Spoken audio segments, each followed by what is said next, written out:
Alright guys, welcome back for another episode. Today we're going to put the subframe back in the SC. The diff is also all set too. So the other day I brought it to work and I cleaned it up a little bit and I was able to get those rubber bushings out, and they were a pain in the ass to get out.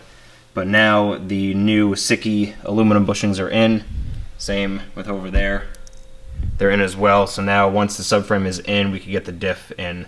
So we got to put that in separately. Originally I wanted to put everything in the subframe and get it all in at once, but the way the drive shaft is set up, it has to like slide into the diff a little bit.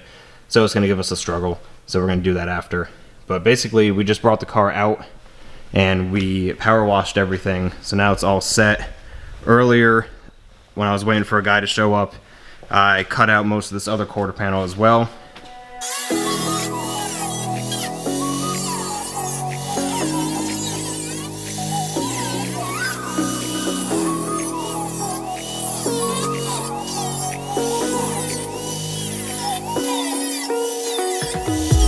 The night sky trying to make me see your stars, but the dark gets so lonely.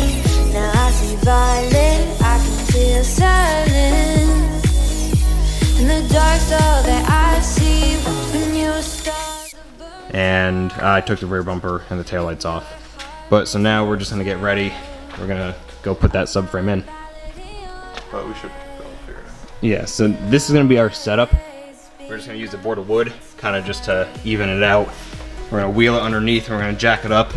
The front bushings are kind of sleeved. They have this body mount sleeve right here that goes into that spot. So as long as we could get it in, get it up, and get these to line up, and that means that these back ones will line up too. So that's our goal. We're gonna time lapse it and we're gonna get this thing in.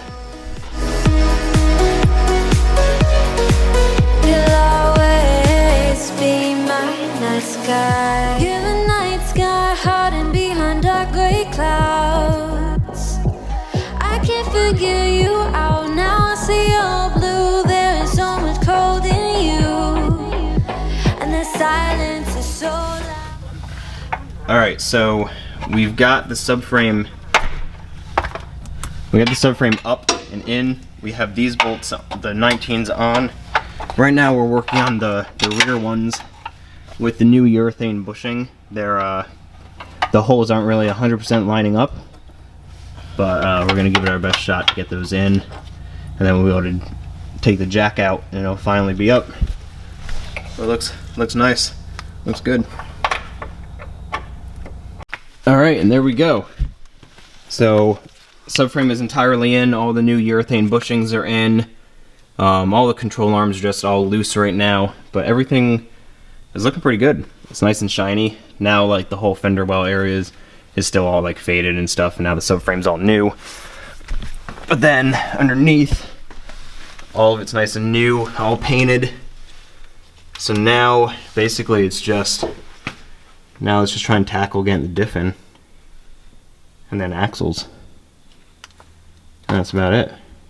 Then the whole rear end is basically done. Sweet. Just stay dancing with my shadow all day. Watch the time.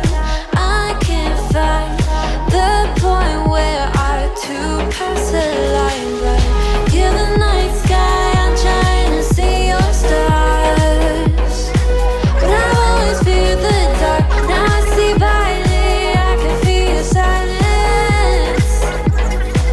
You always feel so far. Are these 17? Yeah. Alright, so we just got the diff in. Luckily, I actually eyeballed the rear diff bushing right, so it actually went right in. So now Matt's just putting the drive shaft bolts on, and I'm going to clean up the axle bolts because some of them are a little greasy, and the axles can go in. And then basically our drive line is done. So now you can see the front Sicky diff bushing mounts right there. And obviously the ones in the back. So now we're just gonna keep on going, and we'll catch up to you guys after. All right, so I cleaned up all the axle bolts, and Matt's down here right now, throwing them all in. So these are nice. Coming from Subi World, all the axles go into the diffs, which leaks all the fluid out. When Lexus has bolt-on style, I think what, your Audi had those in the front like that too? Yeah, they're bolt-on. So The bolt-on's better. yeah, this is better because then you could just, if you break an axle or anything like that, you could unbolt it and you're not going to drain the fluid out of the diff. So that's nice. So Matt has the driver's side one in.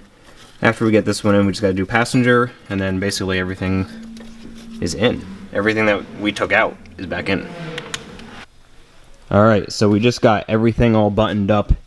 Everything that's on the knuckles are tight, so all these control arms and stuff. The only things that are still left loose are just the two subframe areas, just because I still gotta repair that a little bit more from where like the dude like totally screwed up the eccentric holes.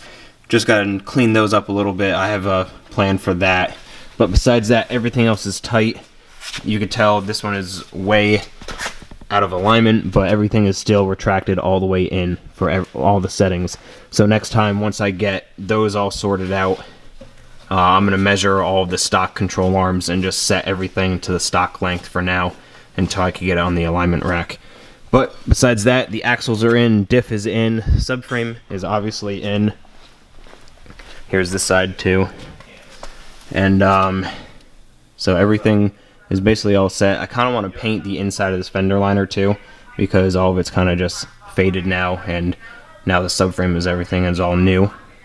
Alright, so that's going to be it for today. Me and Matt are headed out, but me personally, I didn't think we were going to get as far as we did, so I'm super pumped with how far we got.